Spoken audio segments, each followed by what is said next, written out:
Hi guys, Audrey here, and this is a JAC capsule on factoring. In this video, we're going to do an example of the sum of squares and the difference of squares. Let's get to it.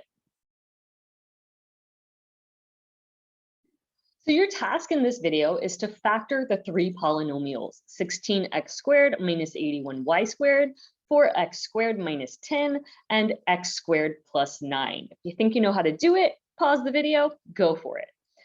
All right, so for 16x squared minus 81y squared, it's pretty obvious that this is a difference of squares. So just a reminder, our difference of squares formula is a squared minus b squared is equal to a minus b times a plus b. So our goal here really is just to identify our a and b. And we can do that by thinking about what is being squared here.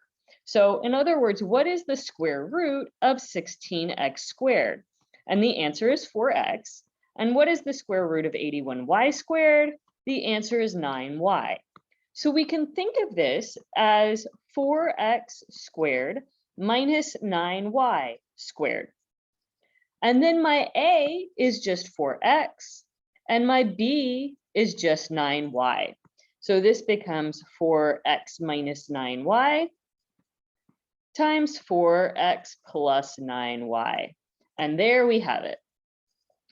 Now, it turns out that it's actually not necessary for the constant term in a difference of squares to be a perfect square, or for any numbers to be perfect squares. So that 10, the square root of 10 is just that, it's the square root of 10. It's not a perfect square, it's not a whole number, but we can still think of this as a difference of squares. The square root of 4x squared is 2x, and the square root of 10 is the square root of 10. So we'll rewrite this as 2x squared minus the square root of 10 squared. And that 2x, that's my a, and that square root of 10, that's my b. So this gives me 2x minus the square root of 10 times 2x plus the square root of 10.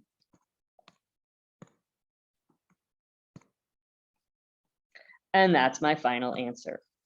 So those are two examples of the difference of squares. Remember, that doesn't have to be a perfect square.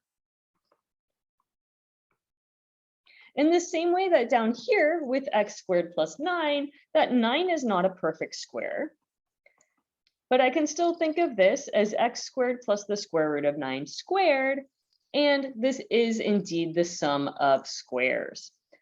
And what do we know about the sum of squares? It cannot be factored. So this is irreducible. All right, that's all, guys. Bye.